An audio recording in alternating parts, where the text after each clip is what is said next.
Assalamualaikum teman-teman, jangan lupa like, komen, dan subscribe channel ini ya. Assalamualaikum warahmatullahi wabarakatuh.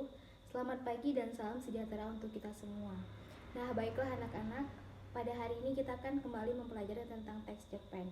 Sebelum kita memulai pembelajaran kita pada hari ini, alangkah lebih baiknya kita berdoa menurut kepercayaan dan agama kita masing-masing. Berdoa mulai. Selesai. Nah, pada pagi hari ini Ibu akan kembali membahas tentang teks cerpen.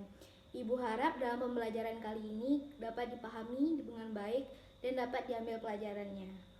Baiklah, kemudian kita akan melanjutkan materinya. Baiklah, yang pertama, sebelumnya kita sudah membahas materi mengenai langkah-langkah menulis cerita pendek. Selanjutnya, kita akan membahas materi analisis isi teks cerita pendek dan analisis bahasa teks cerita pendek.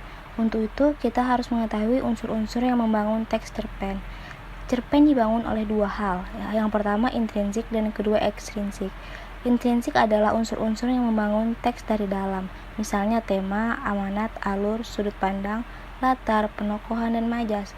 Sedangkan ekstrinsik adalah unsur-unsur yang membangun teks dari luar, misalnya latar belakang sosial pengarang serta psikologi pengarang. Perhatikan contoh di bawah. Semua menjadi pucat pasti, tak berani berkata apa-apa lagi.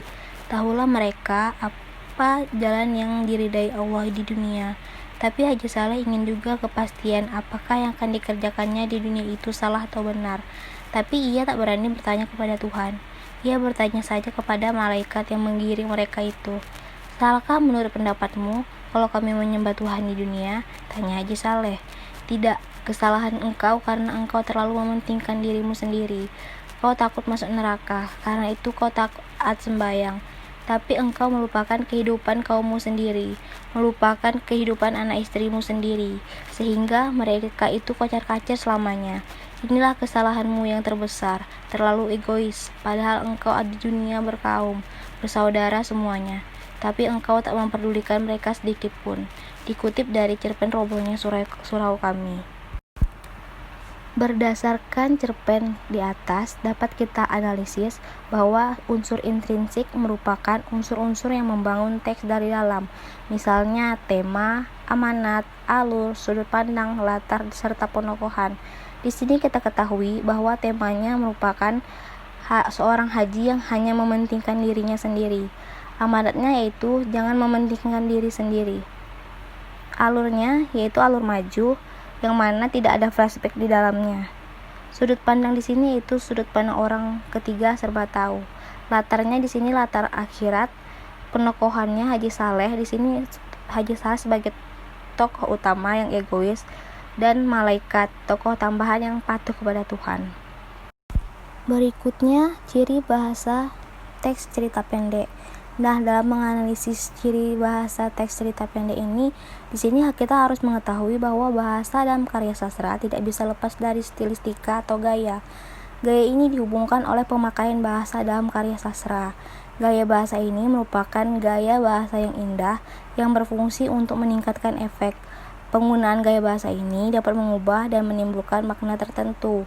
Gaya bahasa merupakan bentuk retorik atau penggunaan kata dalam berbicara dan menulis dengan bertujuan untuk meyakinkan atau mempengaruhi pembaca. Di sini, gaya bahasa dibagi atas 4. Yang pertama, gaya bahasa perbandingan, gaya bahasa pertentangan, gaya bahasa pertautan, dan gaya bahasa perulangan. Dapat kita lihat di sini pembagiannya. Terdapat 4 aspek kebahasaan yang membangun dalam teks cerpen. Yang pertama kosakata, yang kedua gaya bahasa. Nah, gaya bahasa ini berfungsi untuk meningkatkan efek makna dengan jalan memperkenalkan serta membandingkan suatu benda dengan hal tertentu dengan benda lain atau hal yang lain yang lebih bersifat umum. Penggunaan gaya bahasa ini akan menimbulkan makna konotasi. Selanjutnya kalimat yang menggambarkan peristiwa. Nah, salah satu ciri linguistik yang membangun teks cerpen adalah penggunaan kalimat yang berfungsi melukiskan atau menggambarkan keadaan atau sebuah peristiwa. Selanjutnya, bahasa yang digunakan tidak baku atau tidak formal. Jadi di sini penulis menggunakan bahasa yang tidak formal karena cerita pendek mengisahkan tentang kehidupan sehari-hari.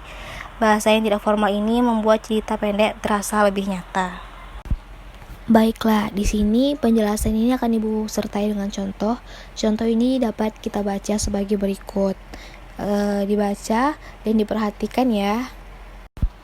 Berdasarkan kutipan cerita sebelumnya, di sini dapat kita simpulkan bahwa dalam penggunaan bahasa dan cerita pendek di atas, yang pertama, gaya bahasa yang dipakai dan menimbulkan efek konotasi antara lain pucuk langit, memanggang bus, membanjing loncat, serta maut terminal. Nah, yang kedua di sini kalimat yang menggambarkan suasana. Yang pertama, namun dari sebelah kiriku bertiup bau keringat melalui udara yang dialirkan dengan kipas koran. Yang kedua, celakanya mesin bus tidak dimatikan dan sopir meloncat turun begitu saja. Yang ketiga, para pedagang asongan itu menawarkan dagangan dengan suara melengking agar bisa mengatasi derum mesin. Mereka menyodor-nyodorkan dagangan, bila perlu sampai dekat sekali ke mata penumpang.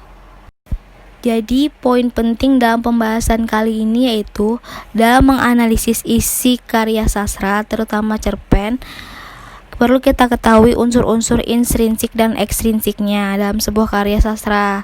Setelah itu, ketelitian juga tidak kalah penting, karena menganalisis perlu ketelitian.